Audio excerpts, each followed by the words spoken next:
All right, welcome in. It's Monday morning. Time for another week. We kick off another week with total bases right here on Wager Talk TV. I've got Bryan, Leonard, Tokyo Brandon. This is your go-to show for Major League Baseball free picks on the Wager Talk YouTube channel.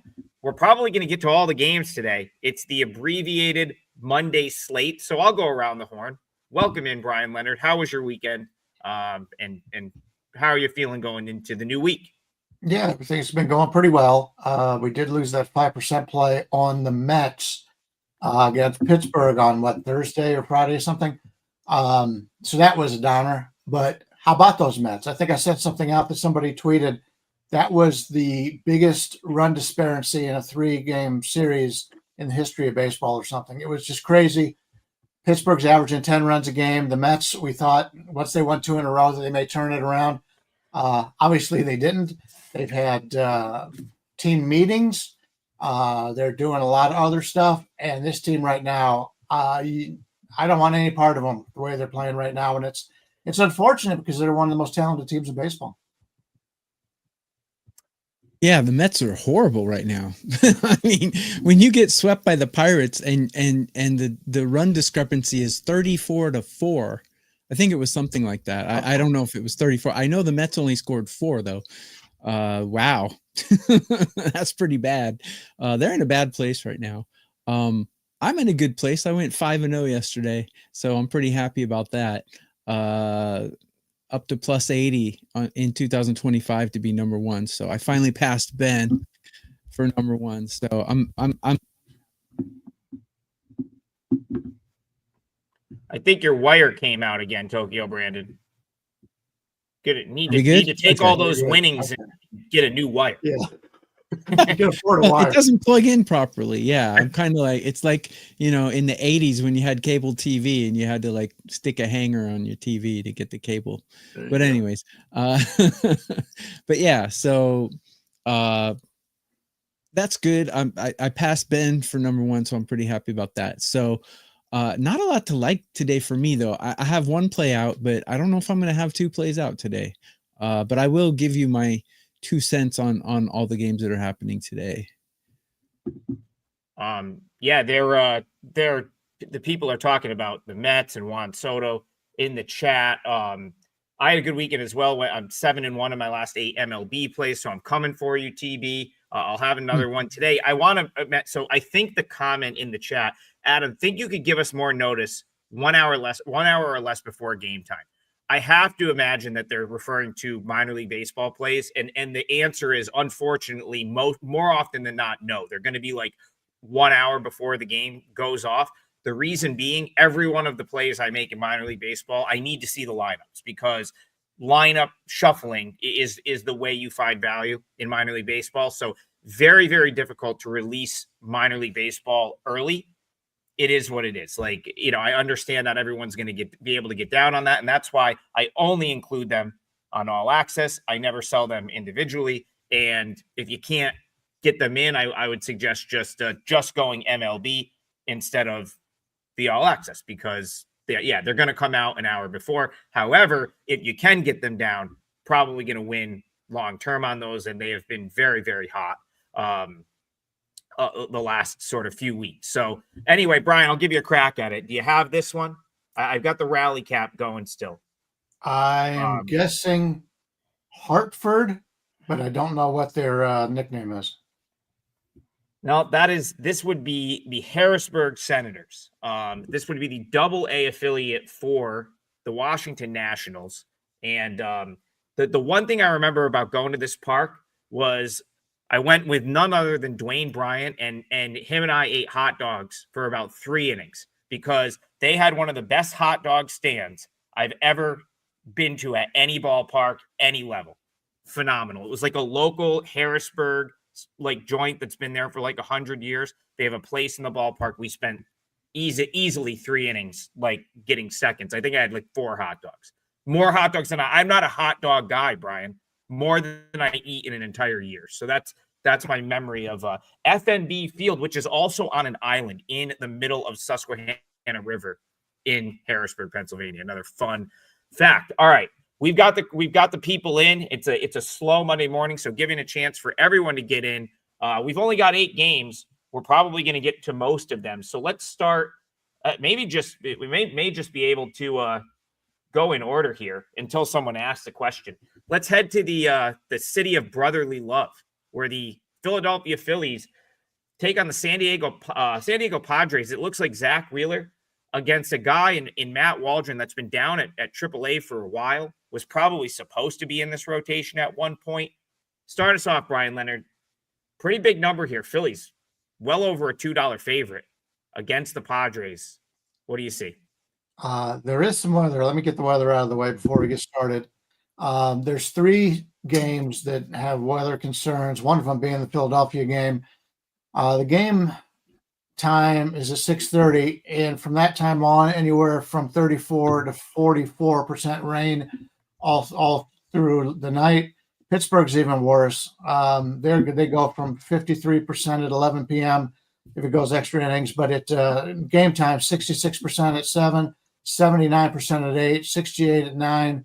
So that may be a game that you have some problems with. So as we talked before, if you're playing starters, you've got really good starter against a weak one, make sure he's not going to be sitting through a long rain delay.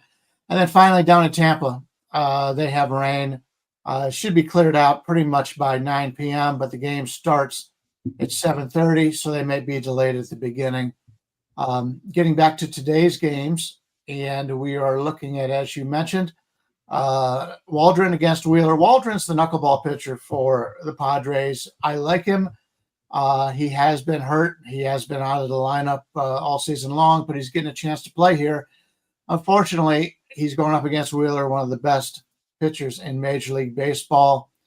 Waldron's usually a guy I try to find value on, and if you're looking at this game at all, you'd have to find the value on the Padres because of the line, as you mentioned it. Waldron last year, in fact, let's just look his 2 seasons of Major League Baseball, 4.79 ERA, but his expected ERA is 4.11. His WHIP is 1.26. He's very good in hard hit rate, barrel rate, keeping him off balance. His extension is very good. His walk rate's in the 75th percentile, and he walks 6.5% of his batters he faces, and league average is 8.4. He doesn't get many people to chase, and the whiff rate's not good. And obviously, being a knuckleball pitcher, his fastball velocity is only in the 7th percentile. He does throw the knuckleball 38% of the time in his career. We'll see if it's adjusted anything now with the new season. But the one thing I do like is he doesn't throw his fastball very much, only 18%. So he's got 5 pitches to throw at you, and he does keep you off balance. And that's a pretty good underdog when you get a look at something like that. Going against Zach Wheeler. Zach Wheeler is excellent in everything except for ground ball rate. He's only in the 46th percentile in that. He too has 6 pitches, but his 4-seam is his main pitch, 41%. Normally, I don't like to play pitchers who throw more fastballs by far than anything else, but he's one of those guys that can get it done. His fastball velocity is in the 77th percentile, 2.45 ERA, 2.34 expected, 0.92 WHIP. His strikeout minus walk ratio, his strikeout rate right now is at 32.9. He's never been over 30 before in his career, and yet his walk percentage is basically the same as last year at 6.5. So strikeout minus walk percentage of 26.4. That's elite. And we're getting this game with San Diego and Philadelphia. Possibly a little bit of a look towards the under, as I mentioned. Waldron doesn't give up a lot of hard hit balls. Philadelphia with the rain situation. That's the one concern I would have about playing Wheeler if he does have a long rain delay. I'm more worried about it in the Pittsburgh game than this one. But between these two, I think there's a little bit of value on San Diego. But first game back for Waldron. Don't know how long he's going to go. So slightly to the under in this one for me. So looking at this, I have Wheeler ranked number 6 in all of Major League Baseball at 250 starters. So he's pretty good. And he has decent stats against San Diego, not great, but decent. So first inkling would be to take the Phillies here, but the problem is the Padres have a much better bullpen. The Phillies bullpen is performing terribly right now, and they're not really hitting that well either. Current form, they have tons of talent. The weird thing is San Diego has tons of talent too. So you would expect both of these teams to be able to put up tons of runs, but they're both really underperforming and a little bit of a lull right now for both of these teams offensively. So I wouldn't argue with Bryan's under. I would really like to back Wheeler here, but I can't with that horrible bullpen and horrible hitting currently. So I just can't back them right now. And I certainly am not going to bet against Wheeler. So kind of stuck in the mud on this one. So I guess important to note that Waldron hasn't really been hurt. So his rehab, which I followed pretty closely in the minors, like it started May 15th. So he actually ran out of rehab time back in early June. And then they just optioned him to AAA which was really surprising to me because I looked at the Padres rotation and I'm like, you've got Randy Vasquez in there. I think it was like Steven Kolek. Like these are guys that I felt like were just placeholders. And so that was very interesting to me that back in early June, I believe June 4th was when he sort of ran out of rehab time. They said, no, we're just going to option you to AAA.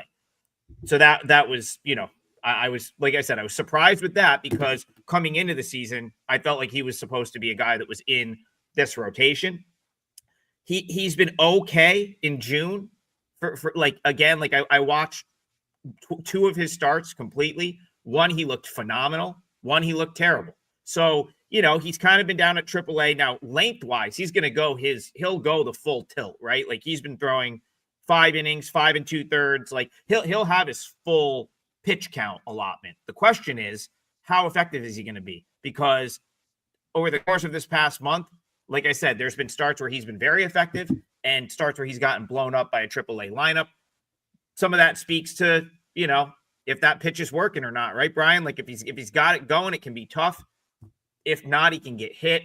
So for that reason, it makes it like I really would have loved to like come on and said, yeah, like I've got good info on Waldron. This is a good spot to take like a shot with the Padres on the road, but I just don't trust him. Has been way too inconsistent the last month, and I can't roll with that. Go ahead. Yeah, a few things. First of all, knuckleball pitchers like the wind to be blowing towards them, and really there's no wind anywhere. There's no double-digit winds anywhere. That may hurt them. Right now, if you take a look at the Fangraphs page, they do an extra job at roster resource over there. They really only have 4 starters listed for the Padres right now because Darvish is still coming back. Michael King's injured. Musgrove probably out for the season. And Ryan Berger got a forearm contusion last time. So they really don't know what they're going to do. And as you mentioned, Kolek has faded a little bit. Randy Vasquez pitching better than a lot of people thought, but he's not a guy you really want in your rotation. Also, from a bullpen standpoint, Suarez, Adam, and Morgeron all pitched each of the last 2 days.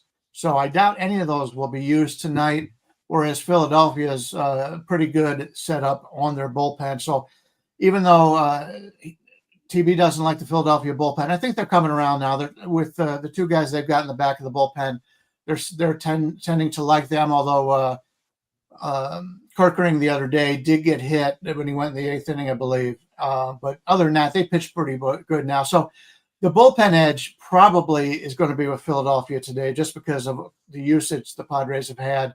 But other than that, this is probably a game I'm going to be sitting out. TB, do you want to – the people in the chat are really asking about Wheeler strikeouts. Did you have like a lean there? Yeah, I put it up. I have him projected at 6.1. Mackinson asked me for that, so yeah. Okay. Beautiful. All right. We'll continue on. We're probably going to get to most of them today, but I'll go to the a chat question because I haven't seen Clock Cage N yet. So thank you for joining. If this is your first time commenting, we appreciate it. And as always, like and subscribe. Give us those likes. Give us those subscriptions. Kelly told me we need to get more subscriptions. So I'm out here begging. We need the subscriptions. I think it's free. So like, subscribe, feel free to drop a comment on the on demand. And then of course, pop in live and we'll address your stuff in real time. So I took a lot. I split my MLB plays yesterday. I won with the Blue Jays. I lost with the A's, who just got obliterated by the Yankees. They now head to the Sunshine State to kick off a series with the Tampa Bay Rays. Steinbrenner Field, smaller ballpark. I believe this will be the A's first time there. Clark Cage wants to know about the under. Bryan, do you think it's the A's going from one minor league ballpark to another? Do you think that the smaller ballpark favors them or hurts them here? Well, let's take a look at the weather report here in Tampa, and I did say that they have some concerns. The wind's blowing out, but only 5 miles per hour.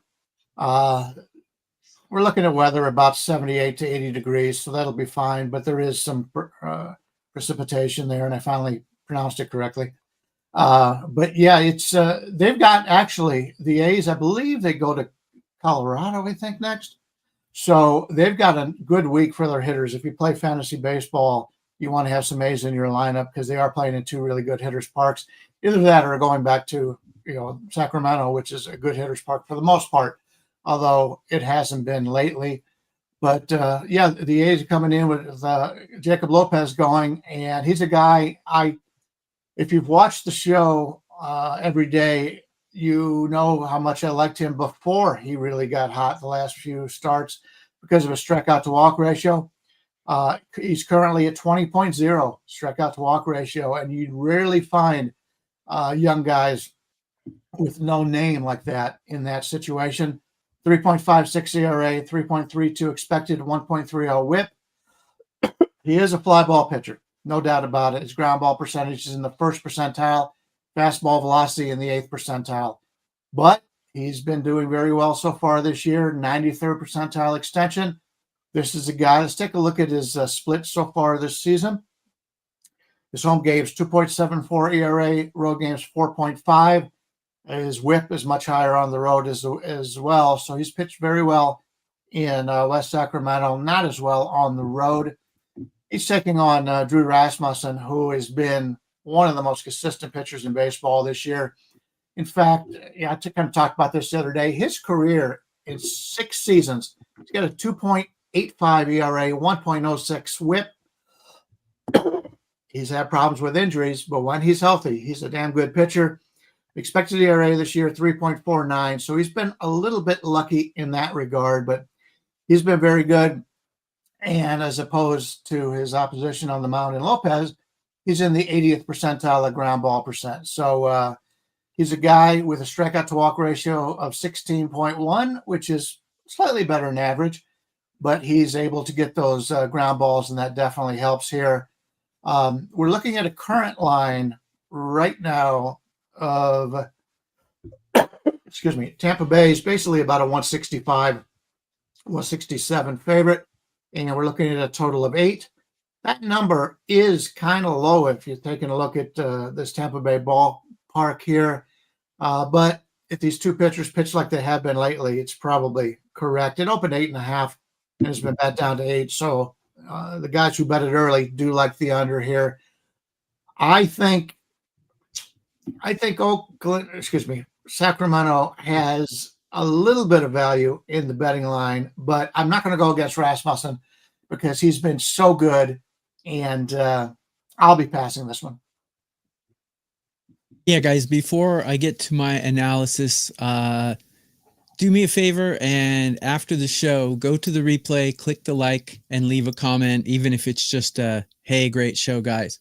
It helps us out a lot, and it shows Wager Talk that you appreciate our show, which goes a long way for us and our reputations. So would appreciate that.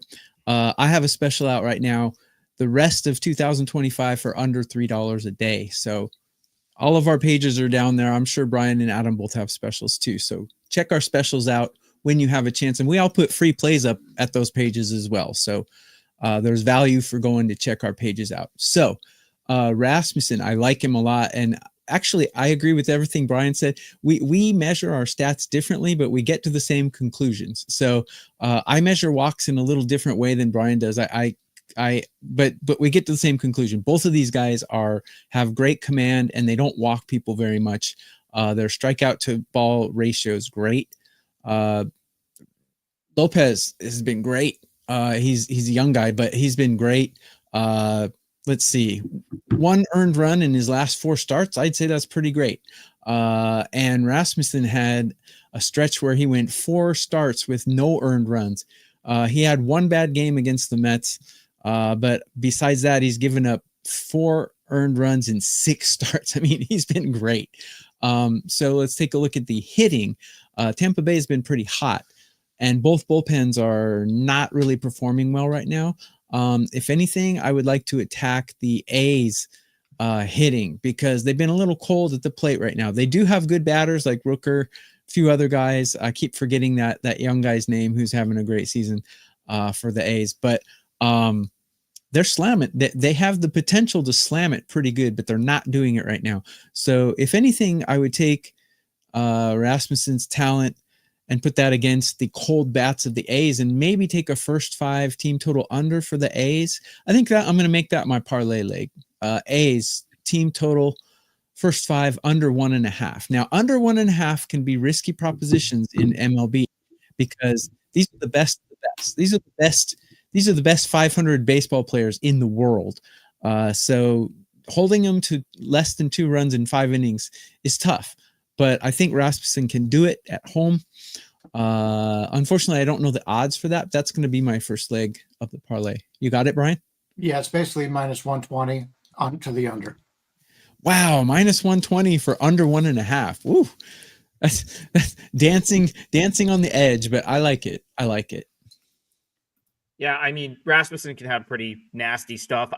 The only issue I have with that really is that the A's set up better against right-handed pitching. So like this lineup, I feel like gives you it's a more favorable 1-9 against right-handed pitching as opposed to left-handed pitching. That being said, I mean, I said I had the A's yesterday plus 1.5. They couldn't hit Marcus Stroman. I mean, that was a deceiving 5 runs for them yesterday, because they got dominated by Marcus Stroman, who hasn't pitched in, however long. So your bet would have hit in that game yesterday, Tokyo Brandon. They had 1 run at the end of the 5th inning. They didn't start scoring until the game was already over. So it really just, it's what I've said about the A's this whole time. Young team, you're going to have stretches where they have some juice, everything's clicking, and it almost seems to snowball. Kind of like I said, watch for the Marlins. If they win 1, they might win a few in a row. Look at what they did last week, right? The A's are very similar, where they'll kind of catch lightning in a bottle for a little bit, but then you'll have the next game where they're horrible. They might be terrible for a week. And it just seems to be how, when you have this collection of young players that are all at the big league level at the same time, getting up to the big league level at the same time, I feel like you see that. It's not just with this team. So yeah, I don't know how badly I want to jump in with the A's now off of that performance yesterday, having to go down to Florida. I like Lopez, wanted to make a case for them plus 1.5, but I'm kind of priced out at minus 140. Would have needed that to be about 20 to 25 cents cheaper. So lean A's, but have my reservations. Go ahead, Bryan. Yeah, Brandon mentioned Jacob Wilson, the shortstop for the A's. He took a foul ball, I believe, off his leg yesterday and had to leave the game early. So they're in no hurry to win games in Sacramento, and they're on the road here. It would not surprise me if they give them the day off. And if there is any team that has a shortage of bench players, quality hit batters from the bench positions, it's the Oakland A's, the A's, Sacramento, whatever. Their bench is Willie McIver, Gio Urshela, Max Schulman, and J.J. Bleday. I don't want any of those guys on my team. So one of them is going to have to come in and replace it's probably Gio Urshela or Schulman coming in. And Gio's had some bright spots in his past, but right now when you're sitting the bench in Oakland or for the A's, that's not position a lot of people want to be in. So that's a big drop off if Wilson doesn't start. Sure. And they're rolling with a guy starting every day that's out there for defense. Like Denzel Clark's a AAA bat. Like he's not a major league hitter, at least not at this point. So you take Jacob Wilson out of that lineup, and suddenly that Tokyo Brandon's first 5 under looks that much better because he is the best hitter on that team, in my opinion. And yeah, and he's had lower body injuries before too. So Bryan Leonard might be onto something. You might see Jacob Wilson out of the lineup today. I wouldn't be surprised. Guys, they're asking me to change my leg because their books don't have first 5 team totals. What books don't have first 5? With only 9 games, and a couple of them make it. Yeah, listen. Here's the thing. If you first 5 team totals in Major League Baseball, if your book doesn't have that. but some if you're playing on. So here's the thing, TB. A lot of people in the States are still playing. They'll still play with locals. They'll still play on PPH sites. They may not let you parlay that. I would say, listen, we're going to keep it for the parlay, but I think you can just go first 5 under. If you can't get the team total, I don't hate a first 5 under. Bryan talked about some of the redeeming qualities of Lopez. I agree with those. So maybe you just go first 5 under if you can't get that in there. Sure. It's a little more risky because Tampa's bats are hotter than Oakland's, but yeah. Okay. Do the first 5 under 4, I believe it is. Someone said, Adam, why do you look so mad? I'm actually not mad at all right now. I've had a great run. This is the final day of June. June will end up being my best month of 2025 so far. That's just my thinking face. I was over here looking up Jacob Lopez, trying to crunch numbers. So that was just my deep in thought base right there. But we'll go to Jose Perez. Adam is the serious guy of us 3. We'll go to Jose Perez, and a couple of others in the chat are asking about this game. Mariners Royals. I watched for one reason or another. I feel like I watched every pitch of that Dodgers Royals series this weekend. Had the Royals on Saturday, so nice winner right there for me. Now they're going to head out to Seattle. Bryan Leonard, we've talked about the Mariners and how we like them on the road better because of where they're priced and their smaller ballpark. Were you surprised when you saw this number where it was like, man, the Mariners are getting a lot of love and now they're back at home where it's a little harder to hit the ball out? I don't know if Seattle's getting the love or KC is getting the hate because Kansas City right now, that offense is really struggling other than Benintendi, who for some reason knows how to hit for power this year. The rest of the guys are struggling. You come into the season, you thought the offenses are going to be pretty decent. Obviously, Wade coming off a possible MVP season last year, he hasn't been as good. The first baseman hasn't been as good. The guy they brought up, the young guy, that is the first baseman that played him in the outfield. Other than a game where he hit a home run, he's done nothing. I think he's got 3 hits the entire time he's been up there. So they've been very disappointing offensively. And this is traditionally a good pitcher's park. I trust Waka. Waka pitches in these kind of places all the time. In Kansas City, he's very good. In Seattle, he should be very good. If I knew that George Kirby was back 100% or at least 90%, I would play this game under, even though it's 7 and 7.5. That would be the only way I would look. Problem is, Kirby still, he'll come out with one game and have 13 strikeouts. Next game, he comes out and he gets hit. So he's still struggling with his control, and that is what comes last when you come back from these arm injuries and shoulder injuries. So going against Kansas City, it's going to make him look a lot better. If I had to play this, I'd play the under, but it doesn't take much to push a game over 7. Luckily, there's still plenty of 7.5 minus 120s out there for you. So that would be my look in this one. Is I prefer Waka a little bit, but I don't like that Kansas City offense. And Seattle right now, as you mentioned, not hitting nearly as well at home. Again, I agree with Bryan. I got Waka ranked a little higher than Kirby, but just barely. And I got the Royals bullpen ranked better than Seattle's. And Seattle's kind of known for their good pitching. Their bullpen's a little bit underperforming these days, but their hitting is a lot better than the Royals, especially current form. They got a lot more talent, in my opinion. And we got two pitchers here who have great command. Again, two guys who don't really walk very many compared to their strikeouts. The stat that I use for this is I divide the walks by the strikeouts and get a percentage. So 20, usually pitchers are about 30 to 40% the amount of walks they have compared to their strikeouts. Both of these guys are less than 25, or well, Waka's 27, Kirby's 23. So really good command for these guys. So if anything, I would think under for this.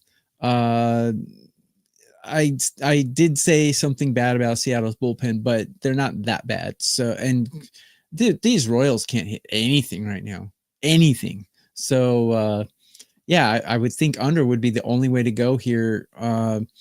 I'd like to take the Royals here if they hit a little bit better, but I got them ranked 23 out of 30 teams right now. They're just not hitting. So, yeah, under would be the only way I would go here, but I haven't bet it yet.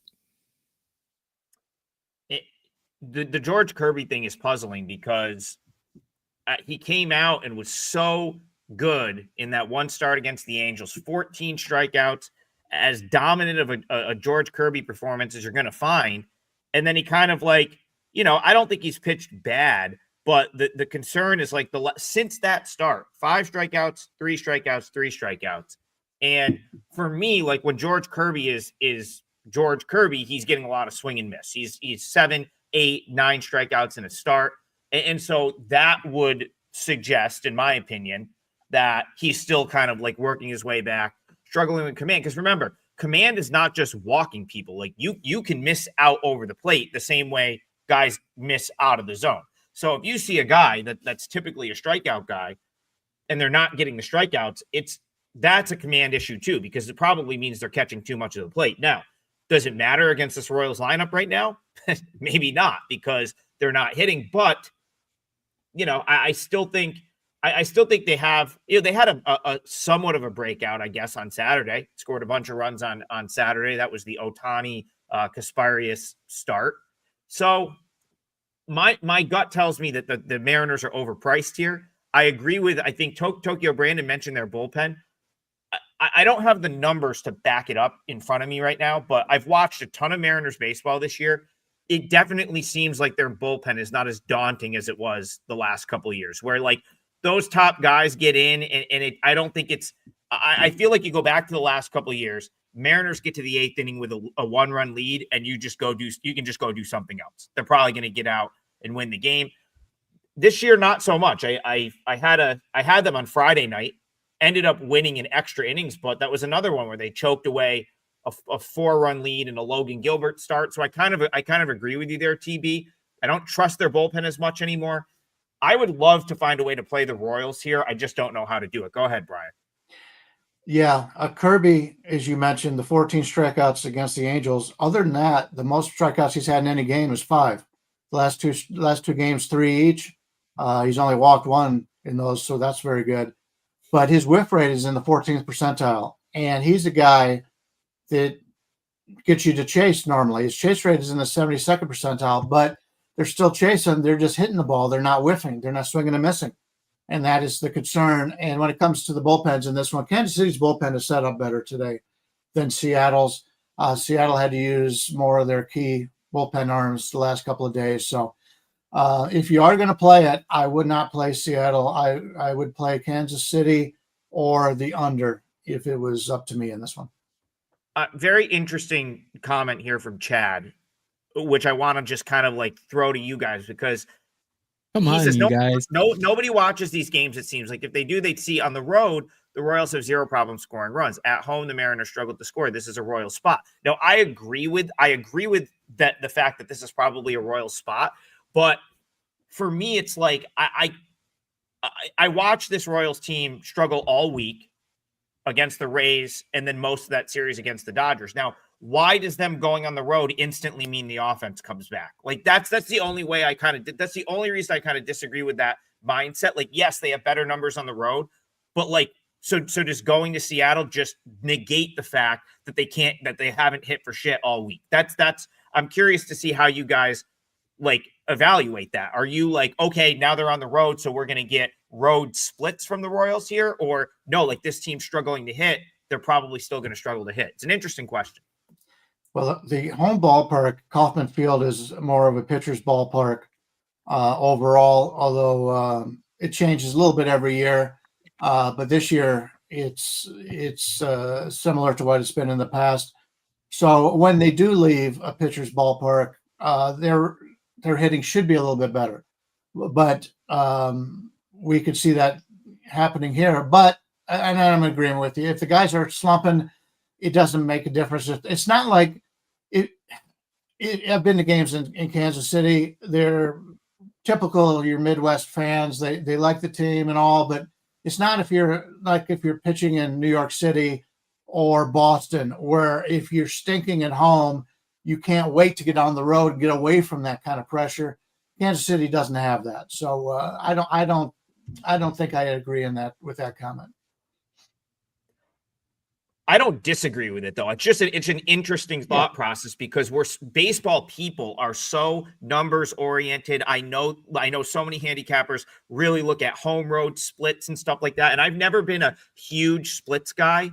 And I think it's for that reason, because I just think there's more to it, but it's an interesting question. And I'm not disagreeing with him. It would be Royals or pass for me here. So I'm not fully disagreeing. It's just, I thought it was a very interesting question that deserved some attention. Duffel Cole, Red Sox and Reds. Next, please. Ask and you shall receive. This is going to be Fenway Park. Fenway Park's going to get to meet a guy named Chase Burns tonight, Bryan Leonard. How about that for your major league? You get called up. You were in college last year. You didn't ever pitch in the minor league. So your first affiliated ball action was this year. You shoot up through the ranks. You shoot up through the ranks of the minors. And then your first two starts in Major League Baseball are Yankees and then at Fenway Park against the Red Sox. That's what Chase Burns is getting tonight. He's at home. He's on the road against Garrett Crochet. Might be the game of the night to watch here. Are you getting involved? Yeah, Burns pitched really well in that first game. They left him in a little bit too long. He went 5 innings. He had 8 strikeouts. He comes in with a 5.40 ERA, 1.20 WHIP, expected ERA 4.71, but he was much better than that until he tired as the game went on. You see that a lot, and he's only 22 years old. You see that a lot in these younger pitchers.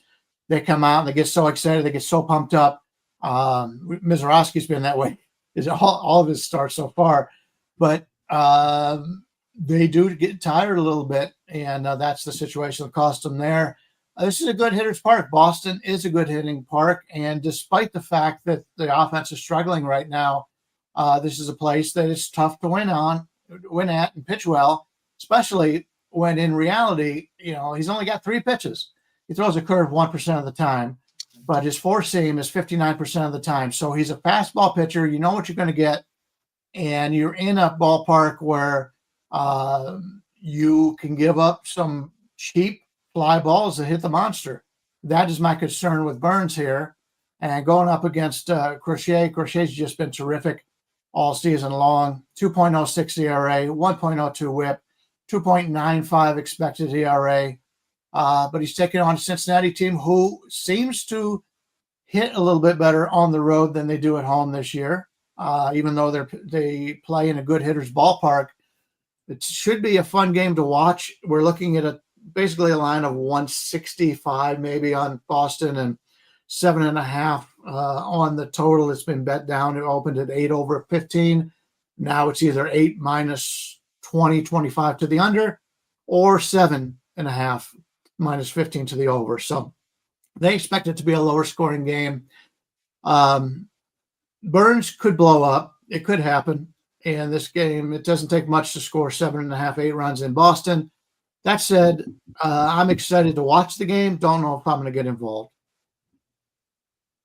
Yeah, I think Burns is the only Italian player in Major League Baseball. So that's kind of nice. He did have a good start, his first start. And he didn't walk anyone, which is nice. Struck out a lot.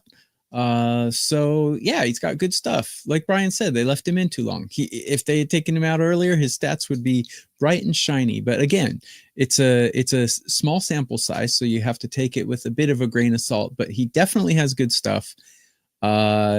But he's going to be erratic because he's young and he's never been here before. So I have Garrett Crochet ranked one notch right above Zach Wheeler at number 4. I have Wheeler at 5. I think I said 6 earlier, but got Crochet ranked 4. I mean, he's absolute stud. And he's let's see, take a look at the lineups. Yeah, Boston, again, I'm going to use that phrase, toiling in mediocrity. Both of these lineups not hitting real well, and neither bullpen's performing very well. So I'm kind of stuck here. I'd love to take Boston, but not at minus 190. I'd like to maybe use a -1 and take them at minus 160 if they were playing a team that's worse than the Reds. But I have kind of I try to cover the logos and just base my analysis on numbers, but I got a thing for the Reds. I think they're just a good team, I think. And it's hard to bet against them here. But Crochet is definitely a great pitcher, but he's backed by a poor bullpen, and their lineup's not hitting real well right now. So although I'd love to take Boston -1, I'm not going to do it. I don't think you need the -1 because it's not 190. It's about 163 right now. Okay. Got it. I thought it was 190 when I checked it. Maybe I was wrong. It opened 190. They didn't stay long. Burns is Italian, guys. Sorry. Yeah, so he is. Yeah, so he's. I don't think he's the only Italian. I mean, there's plenty of Italian descent players and Italian players in Major League Baseball. But yes, Chase Burns was born in Naples, Italy, which is where much of my family on my mother's side is from and still lives. If you go out further to the cousins, a lot of them are still in the Naples, Italy area. So that is where Chase Burns was born. Yeah, mostly, almost entirely. Yep. My mother's side, 100% Italian, and my dad's side is mostly Italian. I think I have some Polish in me from one grandmother, but yes, mostly Italian, and most of them are from that Naples area. So where Chase Burns was born, I believe his dad was in the military. So he was born in Italy, but family traveled around a lot. I wonder if he could. That probably means he could probably play for Italy in World Baseball Classic, I would assume. I don't know if that's like a, that would be that'd be a nice grab for Italy. Let's put it that way, because I don't think they typically have a ton of pitching. There's also a bunch of Italians in the Cardinals organization. I don't know why, like what the pipeline is there, but like AAA Memphis has like 4 Italian guys in the Cardinals organization. Anyway, back to this game. I like the Red Sox here. I'm debating using it. Yeah, you know what? I'm going to use it. Let's use it for the parlay. Red Sox money line. Brian, what did you say that price is? -165? Yeah. Red Sox -165. Agree with Tokyo Brandon. I mean, as much as you like Burns, and he did throw the ball well, I agree with Brian. He was cruising until they kind of maybe left him in too long. I think, you're still going to have to outpitch Garrett Crochet here, who is like, I mean, the Red Sox still have the edge with Garrett Crochet on the mound, even with how good this kid is, in my opinion. It really is a massive game for the Red Sox. I think this is another huge series for them. They're 3 games under 500. They just dropped a series in their division to the Blue Jays over the weekend. It just feels like a really big spot for them at home. And Crochet has just done nothing but he's just been amazing. I mean, they've lost games that they should have won for him. I believe his last start. I think his last start, we had him in the parlay, actually, guys. And he threw like 7 innings of shutout ball. And then the bullpen came in, gave up the run, and they lost in extra innings. I just feel like where they're at, Crochet is the guy. Like, this just feels like such a big game for them that I think they maybe get the Reds kind of coming to Fenway off the road, weird spot for them. If Burns only goes 4 or 5 innings, you should have a decent advantage at the end of this game. So I'll go Red Sox. Go ahead, Tokyo Brandon. Quick note. When the line was like this, I just took a look at Crochet's to win odds and it was minus 110. And usually a pitcher to win is like plus 160 around there. Minus 110 is pretty tough to take to get the win. So yeah, I would agree with you, Adam. But the bullpen, I trashed Boston's bullpen, but actually the bullpen probably won't be much of a factor because Crochet likely will go 7 or 8 innings here. Yeah, I want to say to get the win, and then we'll go to Bryan. This is one scenario where I don't hate that because I really think that he's not giving that ball up unless he absolutely has to. If you've watched him the last couple times out, he pitched into the ninth. He pitched into the ninth inning against the Yankees. He probably wanted to go back out there in that Angels game. 7 innings, shutout innings, 10 strikeouts. I think he understands he is the guy there, and they're going to have to pry that ball out of his hands. I think you're going to get 7 or 8 from Crochet again. Go ahead, Bryan. Vinny Pasquantino. Can't get more than an Italian name than Vinny Pasquantino. So he's the first one that pops into my head for being Italian. Guido Sarducci is a good Italian name. Father Guido Miles Sarducci. Mastrobuoni is one that's on the Mariners right now. Made a great catch to save me on Friday night in a game that the Mariners ended up winning in extra innings. The team they beat in extra innings in that game, the Texas Rangers. Very interesting game tonight because we had this exact matchup last week on this show. We talked about the game. I said it might be Trevor Rogers finally like showing his stuff, and it was. And now we get the same matchup.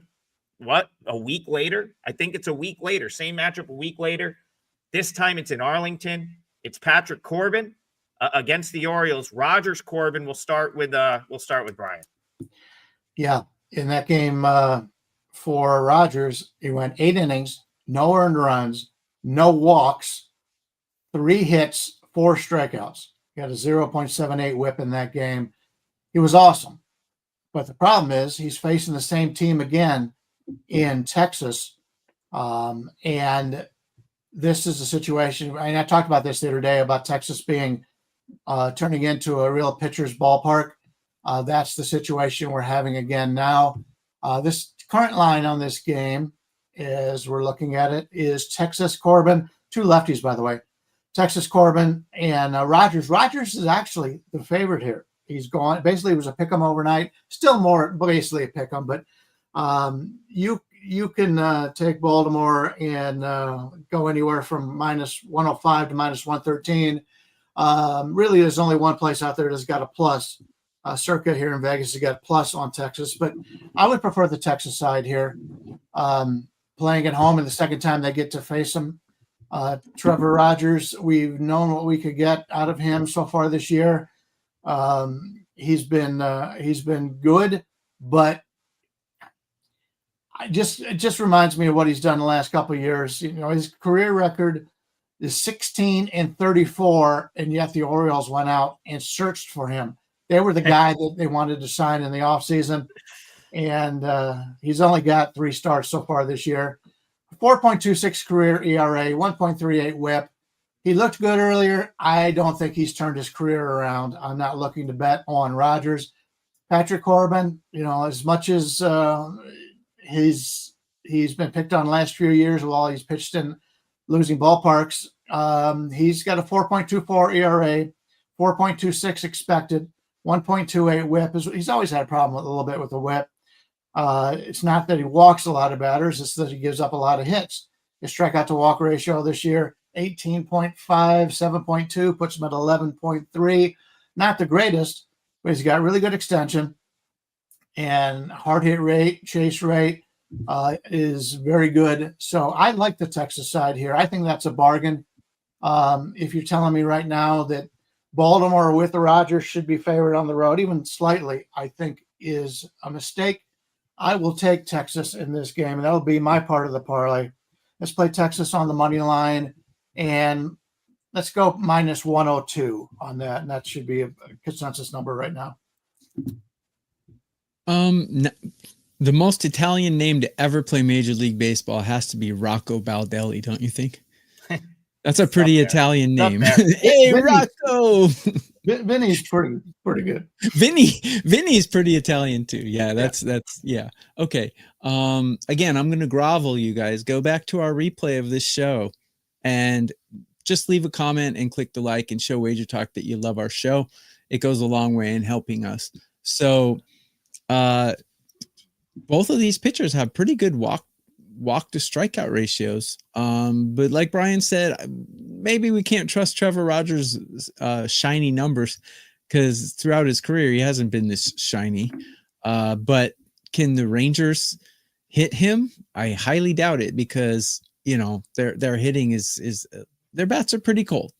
Not quite as cold as Kansas City, but still somewhat cold. The Orioles, didn't they just come off a sweep? They're actually playing pretty good. They lost one of those games. Oh, they lost one. They lost on Saturday. Yeah. Nevertheless, they're playing quite good and quite well. And the problem is neither one of these bullpens performing very well. Yeah, I'm kind of stuck in the mud, and I'm not going to jinx Bryan's play, so I'm not going to play this, but I'll just say that both pitchers are pitching pretty well right now. I think Corbin's more lucky than he is skilled at the moment. But man, he's as for an innings eater, he's doing a respectable job. I think Rogers will have a decent game, but I don't think he'll have quite the game he had last start. So those are my thoughts on this one. Yeah, so thought process for me here leans toward the Rangers. So you've had these two teams that just played 6 days ago. The Orioles have a harder time hitting on the road. They have a harder time hitting left-handed pitching. So even though Corbin, they just saw him, they're still going to have to deal with going on the road and facing a left-handed pitcher. Whereas Rogers was unhittable. He was nasty in that start. But now you're going to have the Rangers, like, he hasn't been consistent at all. Like, if he was, you know what I mean? Like, he's had the opportunity to do that for 3 years now. Yeah, he had a really good start, but is he going to replicate that? A, and B, is he going to do it against a team that just saw him 6 days ago? I'm almost, the same thing goes for Corbin, right? Like, they just saw him, but it's like Corbin's been doing the same thing for so long. I just feel like he's, they knew what they were going to get 6 days ago with Corbin, and they still struggled to hit him. So I'm more inclined to think the Orioles have trouble with Corbin here, whereas the Rangers might make the adjustment to get something off of Rogers, throw him in their home ballpark. I think it leans to a Rangers spot. Go ahead, Bryan. Yeah, the last time they played, it was the matchup, and Corbin went 5 innings, gave up 500 runs. That was his worst start of the season. So I've got a guy coming off his best start of the season against a guy coming off his worst start of the season. I try to put myself in the position of the players. If I'm the starter for the Orioles, I'm coming in, as our friend Marco would say, fat and sassy in this game, or as opposed to if I'm the guy that got bombed last time I played him, this guy all week long. He's been working on his coming back out and playing that team and getting his revenge. So that's something I always look at when you got two teams that just played each other with the same starting pitchers. I like to fade what happened in the first game. And Corbin's got 6 different pitches to throw, even though he only throws his curve 1% of the time. But he's not a guy that's going to throw a four seam. He only throws his four seam 4% of the time. I love that. I always say, everybody in Major League Baseball can hit a fastball. And his fastball velocity is only in the 11th percentile. So he's going to beat him with a bunch of junk. And that's how you beat this Baltimore Orioles team. Good point. All right, we are going to go to we'll get one more game in here. The chat really wants to talk Diamondbacks Giants. So let's go to that one. We'll go right to Bryan Leonard. This is the degenerate special of the night, the last one off the board. Heading out west, Giants Diamondbacks. What do you see in there? Two starting pitchers pitching very well. Logan Webb, obviously one of the best pitchers in baseball. 2.52 ERA. 3.02 expected, 1.14 whip. He's got a lot of red on his StatCast page. His strikeout to walk ratio is 22.4, which is excellent. And he's going up against Ryan Nelson. Ryan Nelson's pitched very well lately. In fact, you go back for his game logs. You can go back all the way through since April 24th. He's given up earned runs in his games 1, 0, 2 0 2 1 0 0 7 against the Cincinnati Reds in Cincinnati. Then 0 1 and 1. He is one of the biggest bargains right now in Major League Baseball. I've been looking to play him the last couple of months. He's been very good, and now he's got his chance to pitch in the starting rotation, and it's something a lot of his backers like. His extension's in the 83rd percentile, but he doesn't draw a lot of chase and whiffs. He's only in the 18th percentile in whiff, 10% in chase. He's a guy who comes in with a 3.71 ERA, and so 3.71 ERA. His expected ERA is 4.09, 1.05 whip. Two pitchers that I trust in this game right here that are pitching very well. The line is right now at Webb maybe minus 130, total of 8 in this game. But do we really trust this San Francisco offense? They've been struggling mightily lately. Miami swept them, and they have not been hitting at all. So if I play this game, I'm either playing the under 8. You can get an 8.5 at Pinnacle right now if you're out of the United States, but under 8, or I'm looking at the team total for San Francisco under, and that is looking at 4.5 under minus 125. So you need the Giants to score 5 runs against Arizona to lose lose that bet. I kind of like the under 4.5 in the team total as we look to fade the Giants. Once again here, it's more of a hitter's park in Arizona, but with the way these pitchers are pitching right now, I like this. I like the under team total in San Francisco under the 4.5. Wow, Brian, you stole all my thunder on that one. We're exactly on the same page, man. This is how you beat the books. Now, this is how professional handicappers beat the books, is you take a pitcher like Nelson, who the books will slight and completely disrespect him, and you go in there and you grab him until the books catch up to how good he is. If you cover these pitchers' names and just look at their numbers, you would think that Nelson is Webb and Webb is Nelson. So this is how you beat the books, is you take a pitcher like this, because everyone knows that Webb is good. As a matter of fact, I have Webb ranked number 2 out of all starting pitchers in current form right now. Everyone knows he's good, so you're not going to get value betting betting the Giants to win, but you will get value betting either a Giants team total under. Is exactly what Bryan said. I mean, I'm on the exact same pages, and the Diamondbacks bullpen is starting to come around as well. As I mentioned in our last show, I was ripping them a new one at the beginning of the season, but now they're actually playing kind of well right now, somewhat well. But yeah, do you think the Giants can score 5 runs? I mean, they haven't scored. They're one of the worst offenses in Major League Baseball right now. They're winning by having great pitching and winning 2-1 every game. That's how they're winning their games right now. So yeah, I'm on exactly the same page as Bryan here. I think you take Nelson. The one thing that concerns me is career-wise, his stats against these Giants are not very good. But man, he's pitching great this season. And season to season, pitchers, they make adjustments, they pick up new pitches, they drop pitches that don't work. So I think that's what's happening with Nelson. He's morphing into a really good pitcher. I do want to point out the Arizona bullpen has been used a little bit lately. So if you want to play the first half under for San Francisco, that wouldn't be a bad play either. That is looking at 2.5 under 150, 155. Another way to look at it, you keep the bullpens out of it. I got to push back on that comment.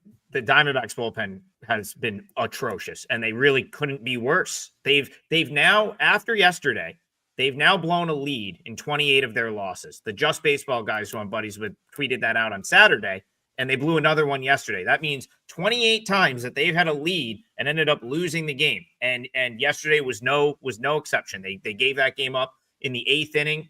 The Diamondbacks bullpen is horrific. Absolutely horrific. And it's not that they don't have it's not that they don't have arms that can get out. The problem, TB, is they don't have any leverage guys. So they're going to blow games because they don't have guys that can get out in the tough spots. I'm not saying they don't have a guy that can go in and give 3-4 innings of long relief. They just don't have any of these guys that you can put out there in the 8th, 9th inning when the game's on the line, and that's why they blow so many leads. So as far as the total is concerned, I would definitely look at first 5. I would not want any part of Arizona in what's probably going to be a tight game at the back of this game. I too like Nelson, but now after the money move here, there's been a lot of money on Arizona. I think I could only push back at this point because I still think Logan Webb is a cut above, in terms of like, I love what I've seen out of Nelson, but Logan Webb's like a guy that I feel like you can rely on for 6-7 innings. Like you pretty much know that he's going to give you a professional start for 6-7 innings. And then I would not want any part of Arizona in a close game late. I mean, they have no one that can go out there in the 8th or 9th inning. So it could only be Giants here for me. Giants are pass. Go ahead, Bryan. Yeah, with the Arizona bullpen, 5 of their top back 6 bullpen guys have all pitched 2 of the last 3 days. So scratch the full game, and I prefer the first 5. First 5 under for San Francisco. Stacy in the chat is a very funny comment here. The D-backs could put a T-ball stand at the plate, and the Giants would still struggle. It certainly feels like that, and it's like it's puzzling to me. And I got to come on here and own it. I said that this trade made this Giants team, getting Devers, the bat that they didn't have, and they have been awful the last week or so since they've gotten him. Terrible all weekend against the White Sox. So yeah, I don't know where you go with the Giants from here. I still think it's in there somewhere. They've got pitching for days. You have to think they could figure something out. But yeah, they have been a very big disappointment since that trade. All right, we've reached the hour. I am going do a promotion, Adam. Do a promotion. I'll get the promotion out of there. We have a great 4th of July special on 7-day all access. That's for all 3 of us. I haven't locked in a play yet. I'm probably going to have a 5%er today. I was waiting for something to come into range. I'm watching the screens. I didn't want to lock it in before the show because I wanted to make sure I was getting the best price. I'm going to be putting that in as soon as we're off the show, which you can get on the 7-day special, and everyone's got the 7-day special. So myself, Tokyo Brandon, Bryan Leonard, it's 7 days, $69. I think you can flex it. That's pretty good. So you can bounce around. So if I lose the 5%er tonight and you want to piece out, you can do that apparently on the site. You can just bounce around to which handicappers you want to go with. Cool feature. That's a newer feature that we have now. So that's pretty cool. The parlay plus 483. So the Mondays have been good for the parlay the last couple weeks. Then we can't hit one the rest of the week. But we're still, even after the losses last week, we are still up $12.24 on every dollar, which means if you were to play all of these parlays equally, every dollar so far that you've invested would have returned $12.24. That's pretty good. And but we got to keep it going because every time we creep up to that like 20 unit mark, we like lose a few in a row. So maybe tonight's the night. The parlay is again as follows. Tokyo Brandon, A's first 5 team total under 1.5. If you cannot bet that, I think we're all good with a first 5 under in there. Yep. But for the official grading, TB is going A's team total first 5 under 1.5. I've got the Red Sox minus 165, and Bryan Leonard's going Rangers minus 102. That comes out to plus 483, and hopefully that is the 3-teamer that gets our week going right here. So one more time. It's A's first 5 team total under 1.5, Red Sox minus 165, Rangers minus 102. Do either of you guys have anything to promote before we get out of here?